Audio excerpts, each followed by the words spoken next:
pipitik at mamamatay yan pag good ang thermostat. So, kita nyo, namatay. So, good na yan.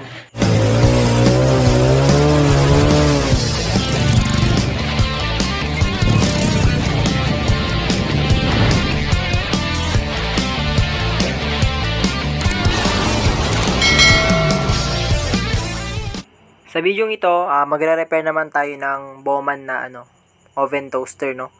Ito, so Bowman. Hindi ko alam kung anong talagang tawag yan, pero ang pagkakabasa ko is Bowman. Ayan, so dinala sa atin, hindi daw umiinit, pero gumagana yung niya, light indicator, tsaka yung ilaw ng oven sa loob. Ayan, gumagana raw, no? So, susubukan natin, testing natin, tapos obserbahan din natin kung talaga bang hindi siya umiinit. So, ito yung specs niya, no? Ito yung brand niya, Bowman. Ayan, so, ayan. Yan yung description niya. So, dito, kunin natin yung plug, saksak natin, tapos, switch natin yung, oops, wait lang, na-zoom. Ayan. Pagkatapos nyan, ayan, so, hanapin natin yung timer switch. Ito yan. So, i-switch lang natin siya. Ngayon, pag ito umilaw, okay yung saksakan at yung wiring niya sa loob. So, ayun. So, gumana nga kung mapapansin nyo yung red na light indicator tsaka yung ilaw ng oven sa loob. So, dito pa lang, alam na natin na gumagana naman pala talaga to. Obserbahan lang natin kung hindi talaga siya umiinit, no? Kasi usually, pag ito umiinit, itong, heating element sa baba, nagiging pula. So, iset natin yung temperature sa random lang, mga 200 ganun, degrees Celsius. Tapos ito, i-on natin yung yung cooling fan tsaka yung synchronous motor niya. Yan, yun yung selector. Okay? So, wala. Ayaw, no? Yan, so, abangan lang natin, antayin lang natin kung gagana ba siya.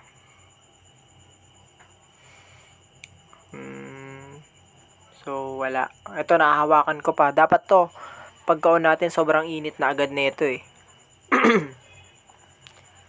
Yan, so wala. Wala siyang response. May ilaw lang siya, pero wala siyang So, buksan na natin. Check natin sa loob kung ano ba yung problema. Ayan, so pagkabukas natin, tumambad sa atin yung okay naman yung wiring, no? Okay naman yung pagkakaano nila. Ito yung cooling fan, tsaka ito yung synchronous motor niya. Ito naman yung ilaw ng oven. Ito yung heating element sa bandang baba. At sa kabila naman sa bandang taas, meron doon yung heating element din niya. Okay? So, yan. Punta tayo dito sa diagram. So, diniagram ko na siya para mas madali nating maintindihan. Ayan. So, meron tayong dyan, naka-drawing. So, 220 volts, live, tsaka neutral. Ayan. So, yung natin, connection, ito yung heating element. So, kung mapapansin nyo, wait lang.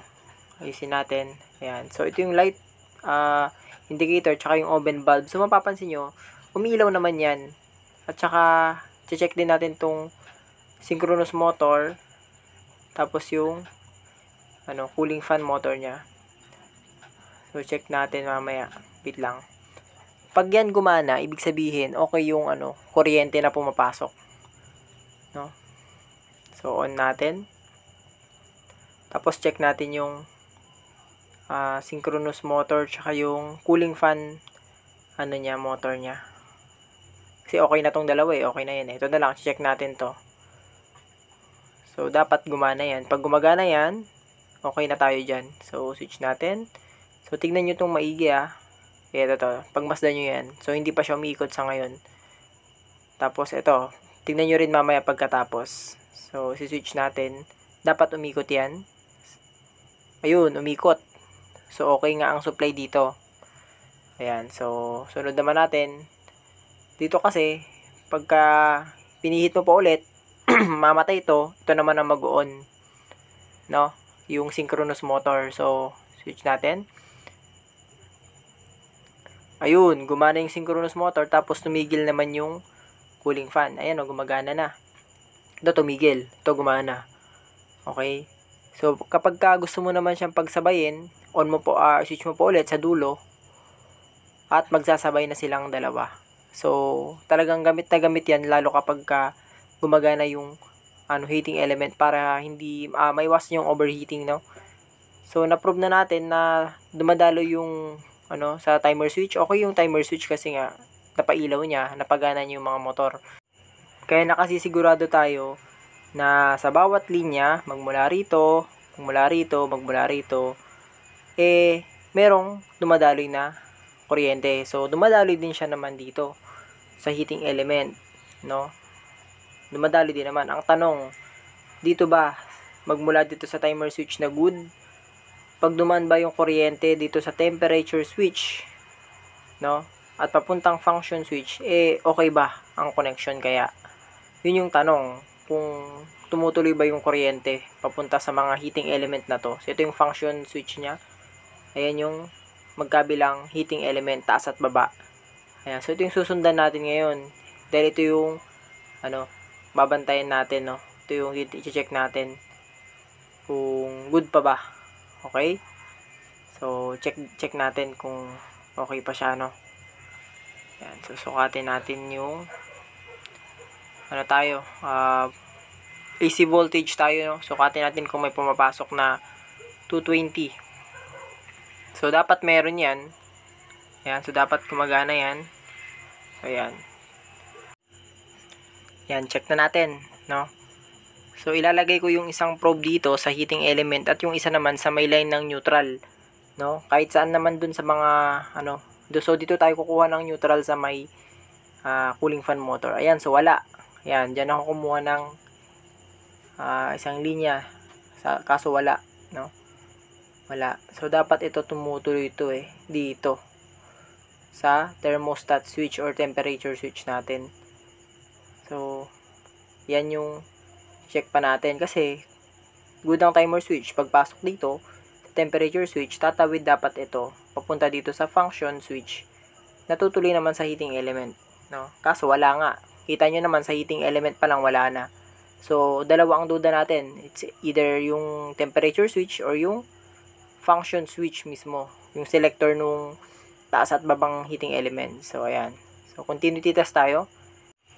So, dapat to, meron tayong masusukat na almost zero or halos papalo yung tester sa pinakadulo. Pag ito hindi masyadong pumalo or merong mataas na resistansyang na reading, may problema. Dahil dapat ito, almost zero ang masukat natin.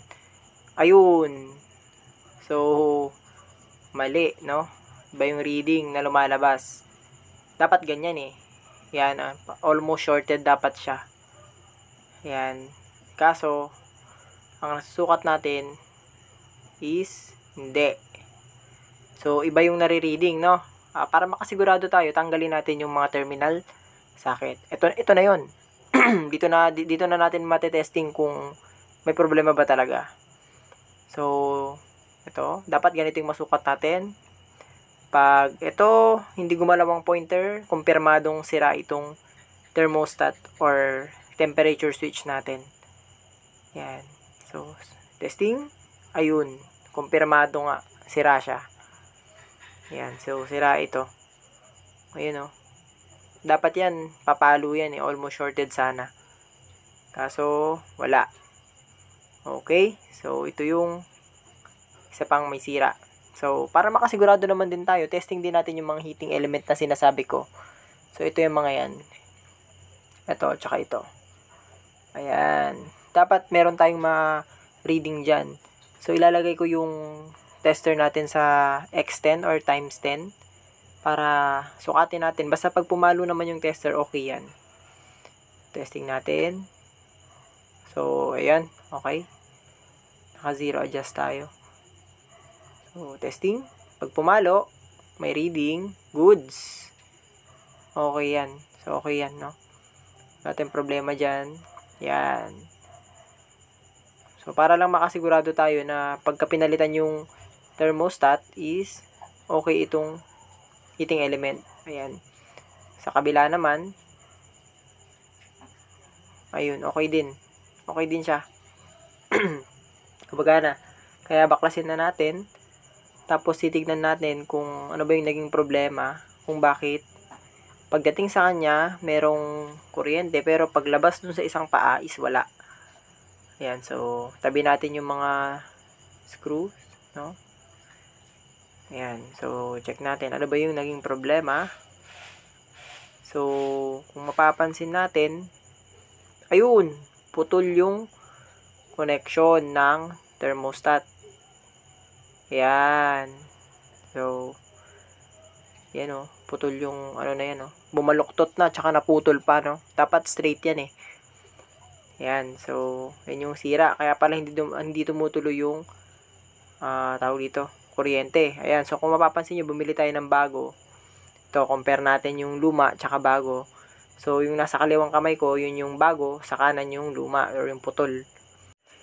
Ayan, so, lagi na itsura, oh. Kita nyo? Ito yung good. Ayan, papakita ko sa inyo mamaya. Ngayon, i-jumper natin tong luma muna. Kakabit ko ulit siya. Tapos, papakita ko sa inyo na hindi siya pwedeng i-jumper, no? So, kung i-jumper nyo man siya, pang testing lang, no? Para masigurado yung umiinit lang yung heating element bago kayo magsalpak ng bago. Or depende sa inyo kung gusto nyo isalpak na agad yung bago. So, dito ipapakita ko lang sa inyo na bakit hindi siya pwedeng i-jumper. Ayan, so, ayan ha. Yan yung luma, pinag-jumper ko siya. Pinagdikit ko yung putol kanina, in-straight ko, tas parang dinikit ko lang. Ayan, so pagaganahin natin to, tas makikita nyo na magbabaga yan ng sobra. No? Magbabaga siya. Tapos walang cut off. Hindi siya magka-cut off. Ayun, no? Kita nyo, lumalagablab siya. Ayan, parang uling, no? Na nagbabaga. Ayan, so wala. Tignan nyo, hindi siya nagka-cut off, diba? Dapat nagka-cut off yan eh. Kumbaga, nagtitrip. Tapos, pag lumamig ulit yung heating element, tsaka ulit siya, magbabaga. Ganun lang yun, para hindi lang mag-overheat. So, ayan, naisalpa ko na yung bago. So, ipapakita ko ano ba yung kondisyon, no? Nung bagong thermostat or temperature switch. So, ayan, almost 0. Dapat papalo yan. So, hindi nyo pa man naisasaksak, malalaman nyo na agad kung good siya. Ito dapat yung good. Pag tinesting natin, almost 0. Ayan. So, mahina na kasi battery ng tester ko. Kaya, so, kanina, hindi ganyan ang reading na nakuha natin, di ba? Ayan. So, yan yung good indication. Saka sakali nagre-repair kayo ng ganito, di alam nyo na agad, no? Kahit hindi nyo na baklasin. Ayan. So, ganun lang, no? So, solid na natin yung mga socket terminals niya para matesting na rin natin. So, papakita ko sa inyo yung sinasabi kong nagtitrip pagka umandar na. Ayan. So, dahil sure na tayo na okay yung heating element. So, pagmasdan nyo yung nito. Di ba? Kita nyo, nagbabaga naman siya. Pero, saktuhan lang yung baga. Normal naman yan eh. Ayan. So, maririn yung pipitik yan pagka naabot na nung heating element yung di ba? Kita niya namatay. Ngayon, namatay din yung supply. Makakat off yung supply dyan papuntang heating element. Tapos, ang mangyayari, yung heating element ngayon, mainit pa rin siya, pero, syempre, mag-cool down agad yan eh. Mag-cool down yan. Pag nag-cool down yan, tsaka ulit, aandar yung thermostat switch. Ayun, so, umandar ulit siya. Kita nyo, nagbabaga ulit.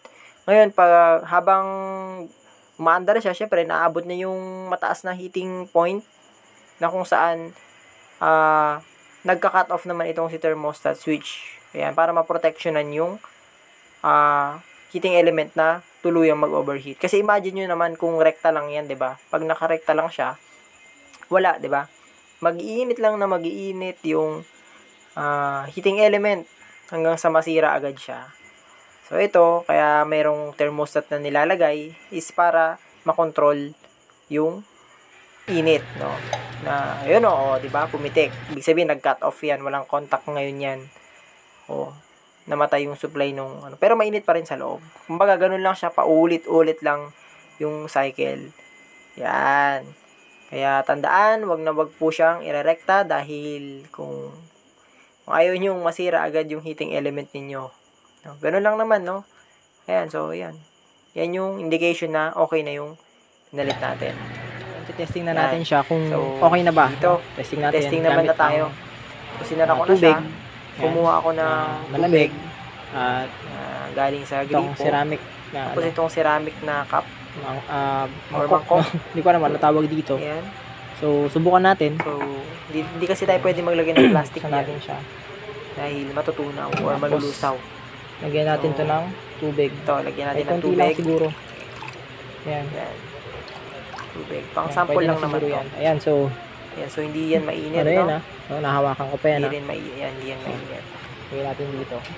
Ayan, so lagyan natin sa loob. Tapos sara natin. Sara natin. Hindi ko alam Saksak kung na natin yung mapapansin kanyang yung plug. init pero Ayan, ano eh. saksak na natin Sa siya akin kasi dito. syempre ramdam ko yun dahil ako yung nag-testing. Pero kung makita nyo man na Ayan. yung heating element is pumula, alam nyo na Gagamitin nagumagana natin yan. yung dalawa, taas siya kababa. Kasi minsan ano yun eh, So, power on. na namumula yung yung heating element natin sa baba. So mamaya makikita nyo Tingnan yan. natin ngayon kung Makikita ba sa camera. Para iinit ma-prove ba natin yung na ating iinit ba yung working ating siya. So tubig, nagkatay tayo no? ng mga ilang dito, minutes, kaya pinas forward ko, nakita nyo naman. Tapos, ayan, umiinit na yan, hindi ko alam kung siguro mga 1 minuto na mahigit. Tapos mapapansin nyo tong heating element. Ayan pagmasdan nyo lang Ayan, so unti-unti yan magkukulay red, ibig sabihin umiinit na siya. Ayun, ayan. So tignan nyo O, di ba? O, di ba? Unti-unti siyang namumula. O. So kanina walang ganyan. O. Di ba? Almost 1 minute pa lang. O. Almost 1 minute ayan, nag-turn red na siya. Diba? Nagkulay red. Tapos pag nag-cut off, syempre mamamatay yan. O, di ba? Nagka-cut off nga yung thermostat Ayun. So kung mapapansin nyo, di ba? Namatay yung kulay red. O, ayan. Tapos testing natin. Ayan, mainit. Ayan. Hindi ko kayang hawakan, kaya kumuha ko ng basahan. Ayan, so mainit talaga siya. Ayun, so yun lang, ganun lang mag-repair mga bro. Sa sharing lang din to, and sana makatulong sa nyo, pang araw-araw na pamumuhay. Ayan, salamat. Idagdag ko lang mga bro, ito yung itsura nung sinasabi kong namumula kapag kamalapitan. Ayan, so taas at baba, gumagana yan. So hindi ko na ipakita kanina, kaya naisipan kong ulitin yung video para makita nyo na gumagana siya taas at baba. So ayan, so kita nyo from pulang-pula hanggang sa magko-cool down siya. Okay? So ayan, so kumpirmado gumagana siya. Yan kita nyo naglalagablab umaalab. So yan, ganyan dapat ang good na oven. So yan lang, So thank you sa inyo.